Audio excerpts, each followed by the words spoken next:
What's up, everyone? I'm the Christal Cam from the Toku Animation News Network here at Fan Expo Denver 2024 with... I'm Christal Cam. I write Cover of Darkness and have a couple other books as well. So you have helped written this with George? Yeah, we created it together, and we each write our own characters, and then we bring it together in a shared universe. Nice. That's now, right. He said his inspiration was Monster Squad. What was your inspiration on it? I've always read horror books, so I love Stephen King. I love the classic monsters, like Mary Shelley's Frankenstein, one of my favorite books out there. And so that was where my inspiration came from, is those classic books and the horror genre books. Yeah, one of the things I loved about Mary Shelley's Frankenstein is how the book was written in multiple viewpoints. So you had the ship captain at the start and the end, to bookend it together. Then you had part on Victor. Then you go to the monster. Then again on Victor. Then the monster. And you see a bit of that in our book, where we switch between the family perspective and then the monster origin story and their sons. And so I love that switching, and so we really like to understand the monsters in our world, and so we dive in deep into giving you their origin story. And that's my favorite part, is where's the monster, what's their motive, because they all have a backstory. I always want to explore that, so I agree completely. It's one of my favorite parts is from Mary Shelley, and I've incorporated it into our cover. Have you taken anything directly from her novel, like a favorite scene from the novel, and put it into the book? No, I haven't done a favorite scene. What I did is actually I took and made a tribute to her, in that in my story, Frankenstein is actually, Victor Frankenstein is married to Mary Frankenstein, tribute to Mary Shelley. She's a brilliant scientist on the steampunk island of Atlantis, and what happens is that she turns him, Victor, into Frankenstein's monster. And so Victor and the monster are the same, because that's how, the question is always, which one's the monster in Frankenstein? Is it the doctor or is it the monster? And for real, I think the doctor is the monster, and so you can see where I went with it. Well, it is an interesting twist, because in the original novel, you're like, well, this guy's a monster, but he didn't ask to be brought back to life. He's just trying to live, and everyone hates him because he's ugly. Well, and he's abandoned. Well, he's not ugly, right? He's very pale, long, black hair, very different than what we envision him to be with just modern media. We've portrayed him very differently, and so that classic has a very different look to it. And I think that, he doesn't even know how to get around in the world, because he was never taught by his father, his creator. He was just abandoned because he was not perfect. And so I think that it's a strong statement that still holds up in today's world. Do you have other favorite monsters from Darkness one? I think the other one that I love is the werewolf story, and I actually explore that werewolf story twice. So in our world, our werewolves are actually Viking werewolves, and in the Viking werewolf origin story, we start with them coming back on a Viking raiding ship, coming back, and they have been infected with the virus. And you just learn that they got it from one of the raiding parties when they went out, and that's where it starts for our werewolves. And then I explore in a second story on the werewolf origin how those raiders actually obtained the lichen virus and how it came into view in our world. So I think that's my second one, is just exploring the Norse mythology around werewolves and tying that in werewolf and Viking. It's been a lot of fun doing those two together. What got you wanting to be a writer? Oh, I've written all my life. I've always been a storyteller in some format or another, but to actually become a published author, that was actually George, my co-writer, co-creator of this world.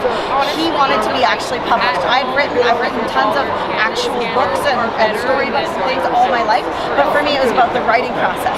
And George wanted to see his name on a book. And let me tell you, it's the coolest thing, and I'm so happy that we went to this point. Writing, storytelling, I love it. Comes naturally to me. The actual turning it into a book, I totally credit that all to George. And I see you have another book here. I sure do. Can I show it to you? Let me tell you about it. So this is Little Red and the Wolves. It's a modern take on Little Red Riding Hood.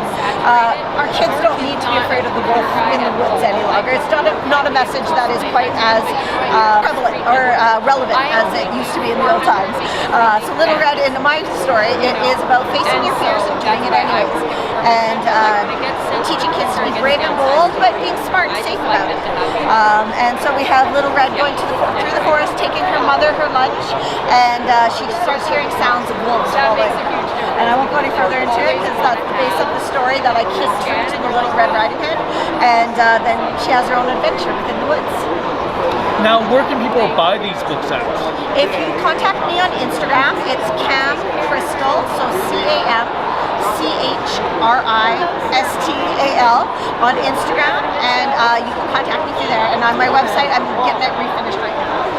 Yeah. And tell us about the card game. Oh yes, card game Cover of Darkness. It is a trading card game. It takes about 10 minutes to play once you know how to play it. And so you're trying to build the strongest monster army that you can.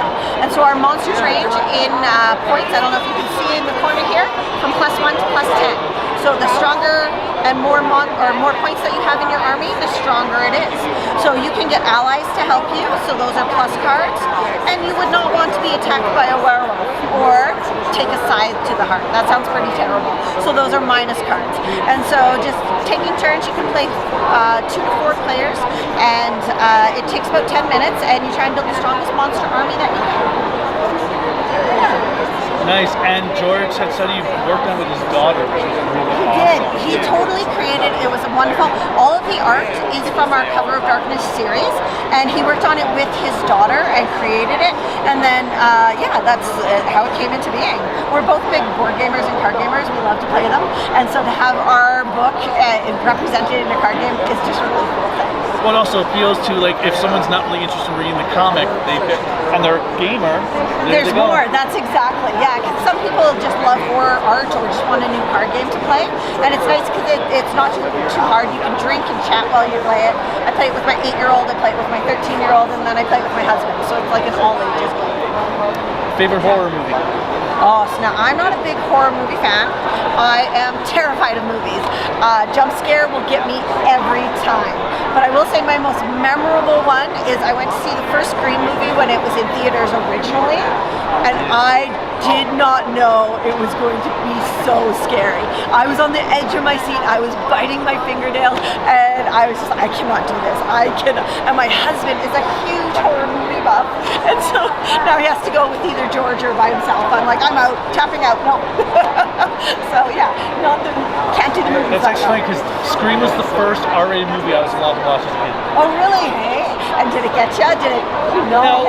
Well, I grew up. I was allowed to watch the Universal horror movies, and even though my mom was strictly against horror stuff, she allowed me to watch Tales from the Crypt for some reason, and I don't know why. Yeah, I love that you got that though. But so Scream was, and my brother was 4 years younger, so they were more lax with him. So they're like, yeah, you can watch Scream. I was like, well, then I guess I'm gonna watch Scream.